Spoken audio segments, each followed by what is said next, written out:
નમસ્કાર, આપ જોઈ રહ્યા છો Azad media live.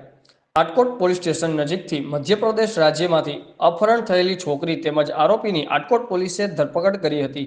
Police station તથા આટકોટ પોલીસ સ્ટેશનના સ્ટાફના માણસો સદરહુ મધ્યપ્રદેશ રાજ્ય ખાતેથી અપહરણ થયેલી છોકરી આરોપીની તપાસમાં હતા। દરમિયાન police head constable Ashok Kumar Ratilal Vavadiya તથા police head constable Mamaiyabhai Motibhai Shamala, constable Arvindbhai Veljibhai Dumadiya Madhya Pradesh રાજ્યના ઉદયનગર પોલીસ સ્ટેશન આઈપીસી કલમ 363 મુજબ કામે અપહરણ થયેલ ભોગ બનનાર છોકરીને આટકોટ પોલીસ સ્ટેશન વિસ્તારમાંથી શોધી કાઢી અને આરોપી સોહેલ દિલીપભાઈ ભીલ, જાતે આદિવાસી, ઉંમર 20, ઉદયનગર દેવાસ મધ્યપ્રદેશ વાળાને પકડી મધ્યપ્રદેશ પોલીસને સોંપી આપેલ છે।